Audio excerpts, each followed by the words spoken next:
No man, no money. It's just a temporary hitch. Life can still be sunny, though I ain't got a stitch. But I still got you, dear. Ain't life a bitch? We're sitting pretty. Ain't that rich? We're sitting pretty. Ain't that rich?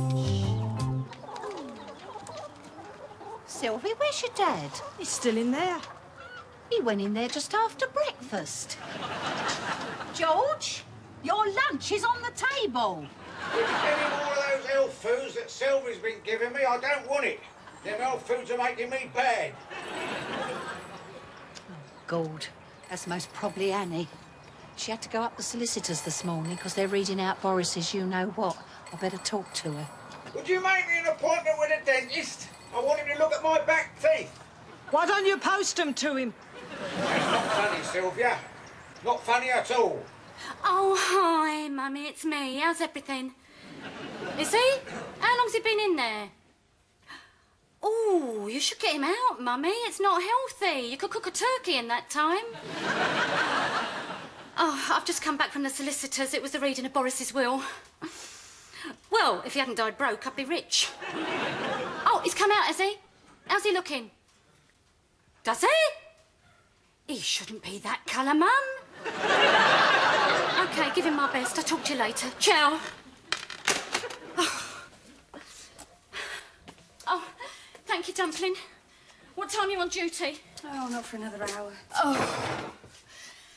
This morning has been an ordeal, Tiffany, an ordeal. I know. Can't have been easy for you. I feel emotionally drained, empty in a spiritual way. Would you get me one of them donuts I bought? Mummy, do you have to eat donuts in front of me? Why did you buy them in the first place? You know I'm on a diet. You're supposed to be on the diet with me as moral support. Well, after this morning, darling, I really can't concentrate on our synchronised slimming. Just a tiny donut to keep my sugar level up. All right. Don't look like you're enjoying it.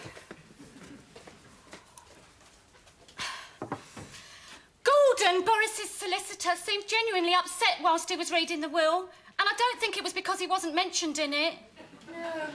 They were great friends, weren't they? Yes. In a way, I found it quite moving. They were my boo-boo's last thoughts and they were all about us. I mean, he left you £10,000. I mean, he died without a penny to his name. I know, but it's the thought that counts. Oh, get that, would you, sugar? Of course.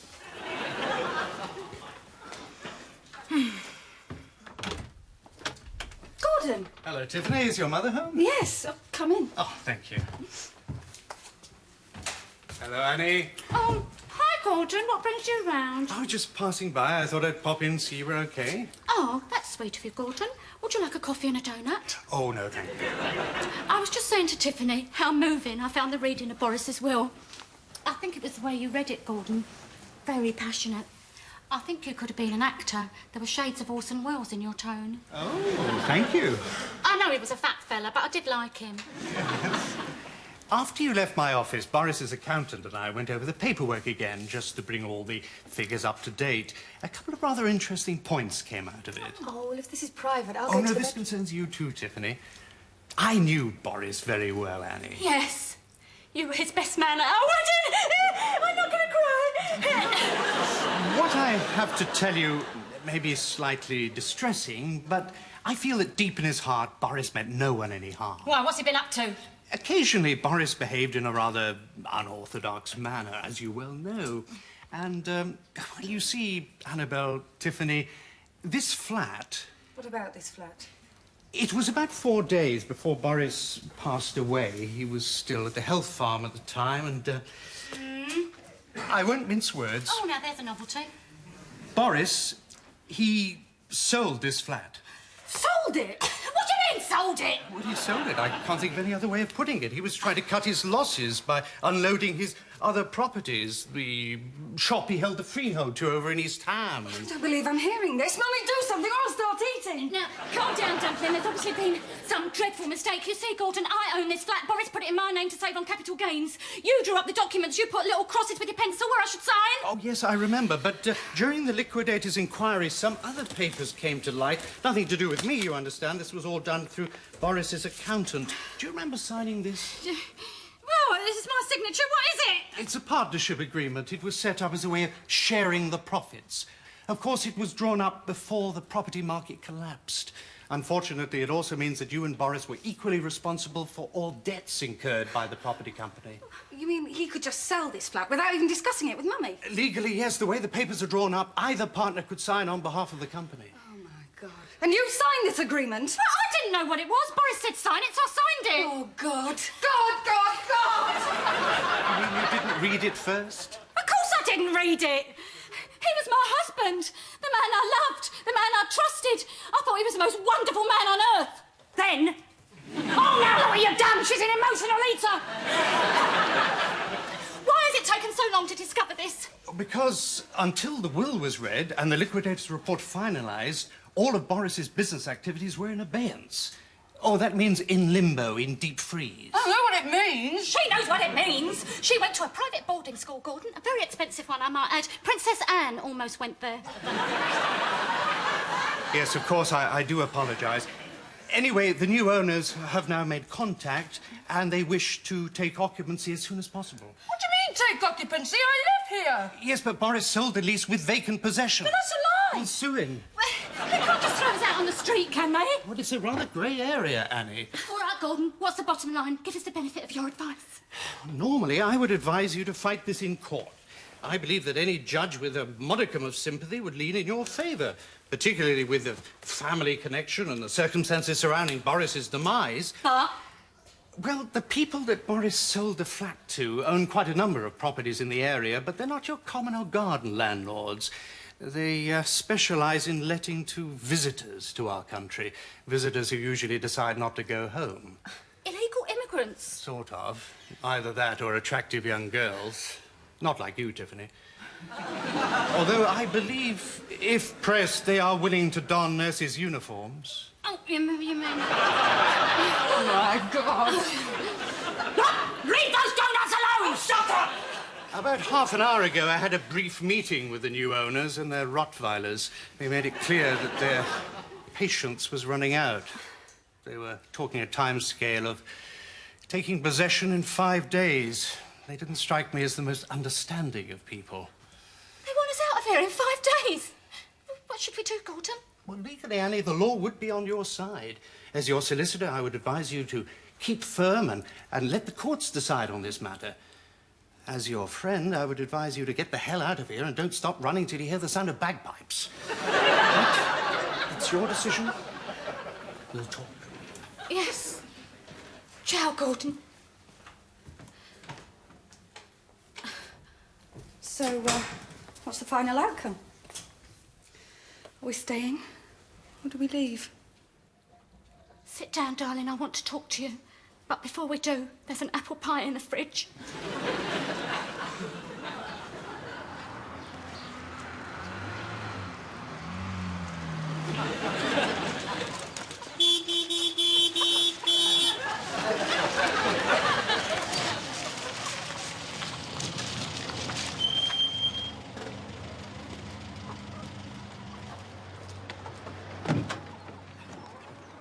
Hello, darling. How are you? Oh, Mummy. I feel numb. Completely drained. Oh, there, dear. They came to the flat. 3 of them with their Rottweilers. Big, ugly men, Mummy. I felt threatened. Physically threatened. This is just too awful. Never mind, love, you're home now. That's what I mean. How do you know, madam? This old farm's been good to us. Oh, I don't mean to sound ungrateful, Daddy, but a chicken farm is just not me. She's got a point, George. Come on, darling. Mummy make you a nice cup of coffee, eh? Colombian, if you have it. Look, if I hadn't bought this farm, I'd have been on the dole. Now, come on, Dad. There's no point in dreaming of what might have been. Give us a hand with some of these cases. Well, my vertebrae.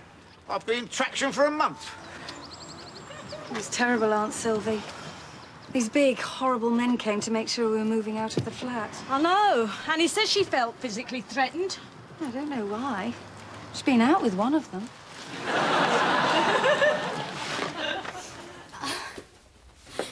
I just can't believe what's happening to me, Mummy. This is twice in 3 months I've had to move. Oh, never mind, darling. I made your old bedroom up, the one you and Sylvie had when you was youngsters. Have you? Cheer her up. How? I don't know. You're her father.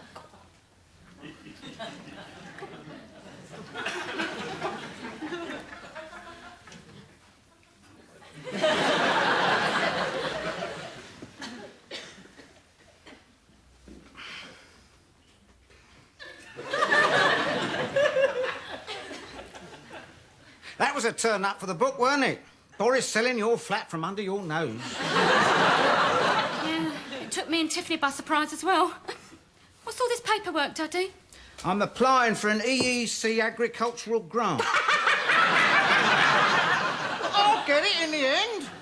I'm just having trouble with these forms. They want my annual milk yield transferred into litres. I mean, what's wrong with gallons and pints? Before we joined the common market, a litre was something a Scotsman lit his fags with. Well, I'll carry on reading it all.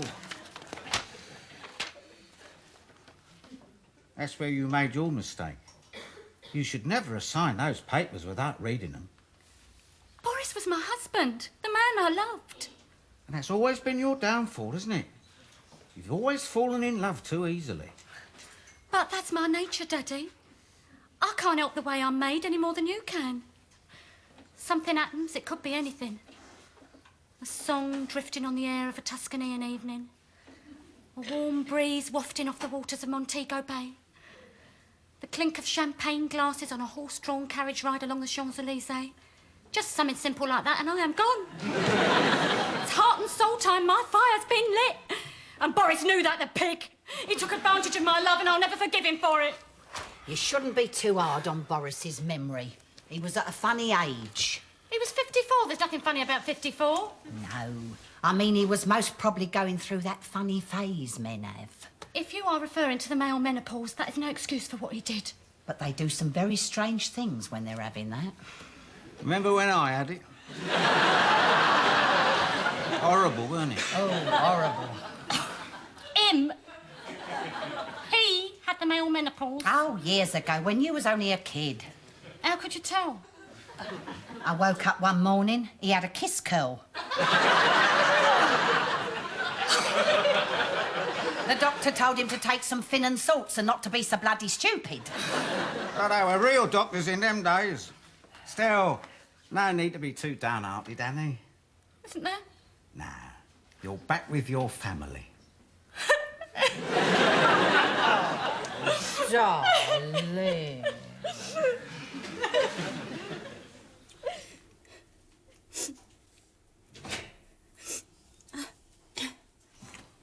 Oh, thanks, Sylv. Just put it down there. I don't know if there's going to be enough room for all my clothes in here. You got any room in your wardrobe, Sylv? Oh, lots of room, Annie. Wide open spaces. Oh, good. I'll put some of my stuff in there then. I knew you were coming home. Well, of course you did. You just picked up our stuff in your van. No, before that, I went to my weekly séance in Dartford, and I felt it deep in my soul. I felt you moving closer to me. Might have been all them beans you eat. It's been a long, long road, Annie, a long, long circular road. What are you waffling on about, you silly old hippie? You left home at 18. You went off and lived in the best hotels and finest apartments, even a mansion. You went all round the world flying first class or sailing on millionaires' yachts. You had more holidays than Fergie. And now you're back. Back where you started from. A crappy little chicken farm. This is my home, Sylv, and I've never forgotten that. No matter where I've been in the world, I have always carried a picture of this farm in my heart.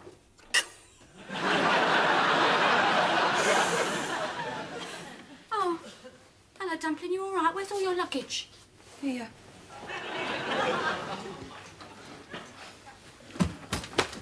I'll go and get the dinner on. What's it tonight, Sylv? Lentils and ectoplasm? No, we've got chicken. Hope you're both hungry.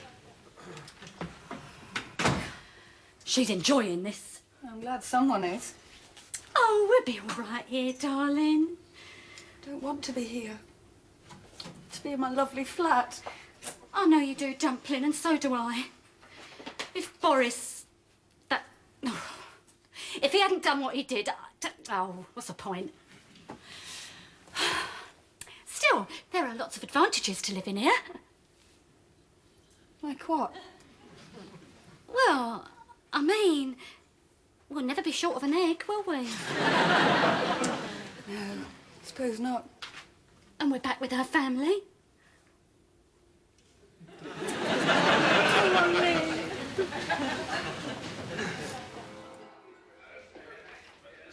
I'm sure you did.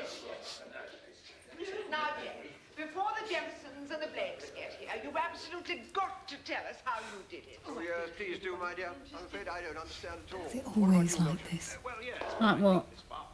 The whole family sitting around watching TV in silence. No. Sometimes it gets boring. I'm trying to listen to this. Put the sound up, Kit. I'll have to have my ears looked at. It's loud enough. Well, adjust the brightness then.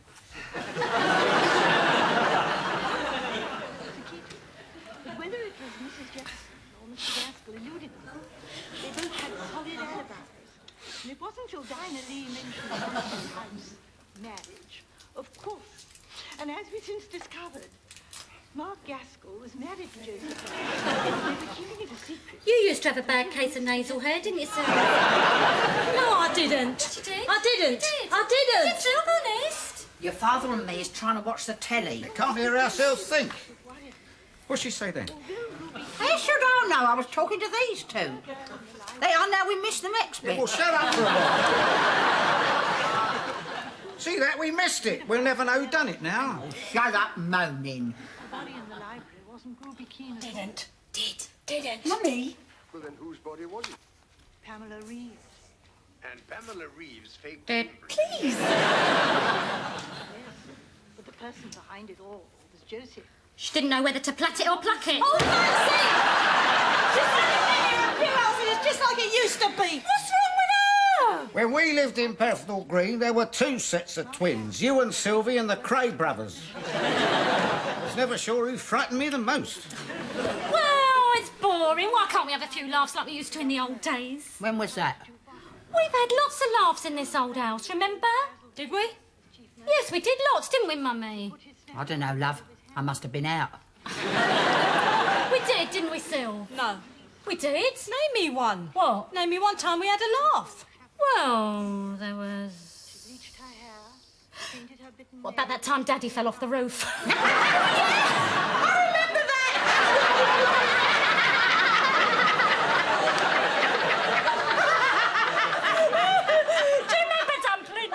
No, I was away at boarding school. Missed out on all those warm and wonderful family moments.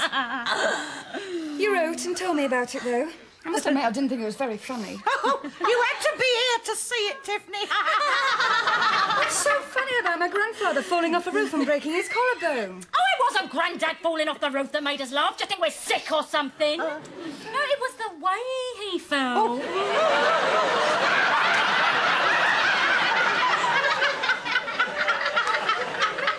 I should never have been up there in the first place. Not with my vertigo. If you had vertigo, what were you doing up on the roof? I didn't know I had vertigo till I got up there. Oh, it wasn't a complete waste of a day then, was it?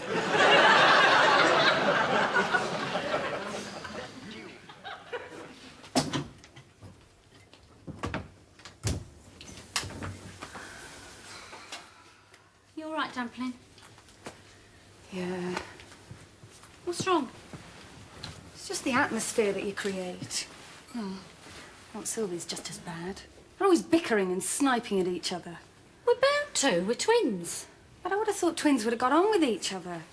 Of course not. We love each other and we would do anything for one another, but ever since we were born, we've been in competition. We don't mean any of the things we say, not deep down. It's just part of the game. You see, Auntie Sylvie has always been very jealous of me. When we were younger, I used to get asked out a lot, and Sylvie didn't. She's never had any success with the opposite sex. But she's got a son of 22. I know, and it would take Columbo to unravel that mystery.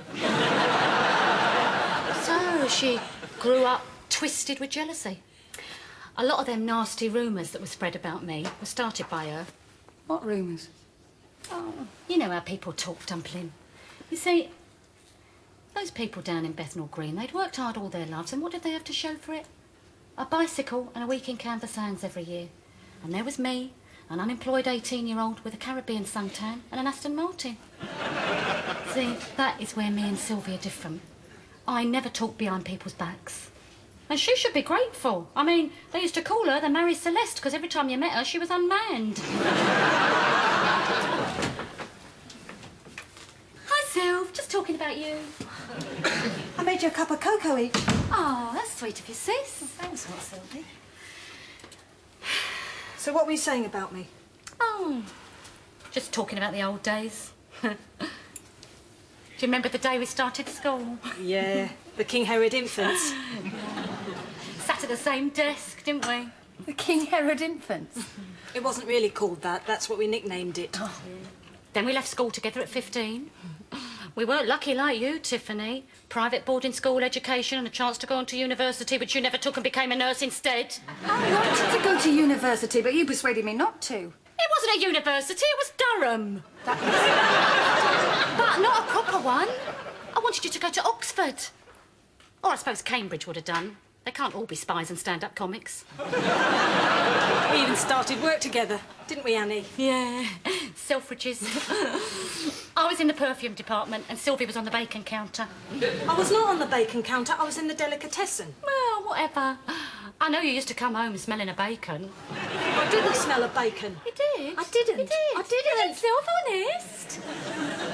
But it's nothing to be ashamed of. Occupational hazard. I mean, I used to smell of the perfume. Yeah. We did everything together.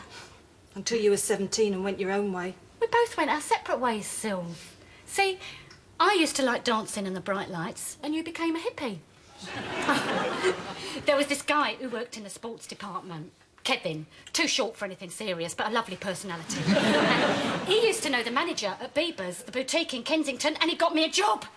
Phenomenal place. Oh, Tiffany, they all shopped there. Sandy, Shaw, Lulu, Cher, before the nose. You never knew who was coming in next.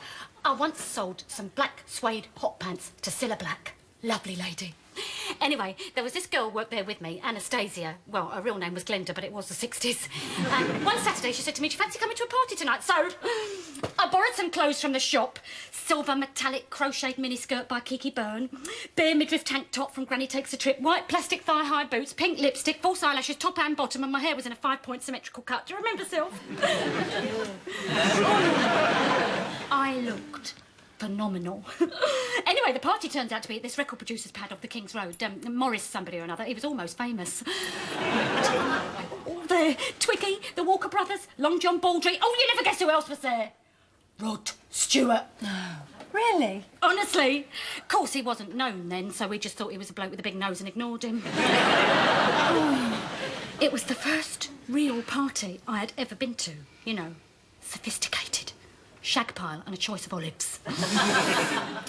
I was one mass of tingles. I could hardly bring myself to go home. You didn't till Tuesday. That's a lie. It was Monday. Well, Keith Moon insisted that we all went on a boat trip up the river the next day. I mean, what could I do? I'd only been at the party a couple of hours when Morris asked me if I'd like to make a record. You made a record? Well, no, I didn't. You heard her sing and that was the end of that. I could sing, Sylv. You couldn't sing, Annie. You had the kind of voice that gives karaoke a bad name. The only reason I didn't make that record is because there would have been strings attached. Well, with Morris, would have been more like ropes. Anyway, after that, I used to get all sorts of invitations from people involved in the popular music industry. They used to phone me at home, didn't they, Sylv? Yeah. What? Pop stars? Mm-hmm. Well, men pop stars. Oh, why'd you have to put it like that, Sylv? Well, you didn't get many calls from Cilla Black, did you? She wasn't part of my set. Paul McCartney phoned once. You're kidding. Paul McCartney phoned this farm. Yeah. It wasn't Paul McCartney. Daddy took the call. It was Kevin from Selfridges messing around. It was Paul McCartney. I went to a party in John Lennon's house in Weybridge. Of course, I'm talking pre-Yoko. Paul was there. I could have had him. He looked across at me and he smiled. You know the way they do. I'd always dreamt of having a romance with a real star. Bloody Jane Asher. There was a rumour went round that he wrote a song to me. Which one? I never found out. I used to buy all their LPs and listen to every song hoping for a clue. I think it was either Love Me Do or Then I Saw Her Standing There. It might have been Help. It's showing again, Sylv. What is? Your jealousy. You see, while she was at Stonehenge translating the works of Mick Jagger into English, I was having fun. And it was fun. Every night was a different club. The Speakeasy, the Bag of Nails, the Pheasant Tree. Oh, Saturday I'd have my hair done down Bond Street. Vidal Sassoon used to crimp me personally. Fingers, phenomenal. Then across the road to Sam's, the first open sandwiches in England. And then lunch at Arethusa's. I met Oliver Reed there. Lovely man. And I danced once with Georgie Fame at the Whiskey A Go-Go. And with the Stones in a park before Brian Jones drowned. I was amongst the beautiful people. And we were beautiful. Weren't we, Sylv? Yeah, you were, Annie. Yeah. Thanks, Sylv. Well, I'll see you in the morning. Night, Tiffany. Good night, Aunt Sylvie. Night, sis. Night, Annabelle.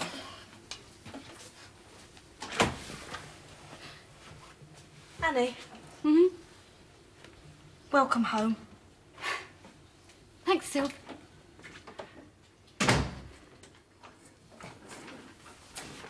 We're going to be all right here, Tiffany. Just you wait and see. Yeah, you say so, Mummy. I've got a bit of work in the morning. Good night. Night, little puppy dog.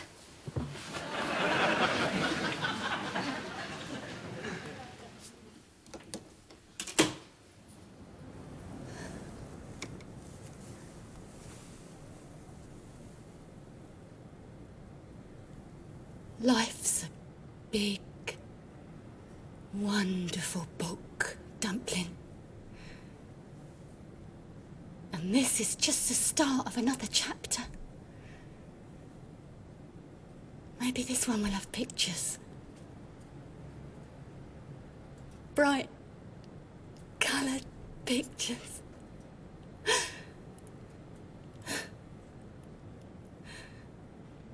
Phenomenal.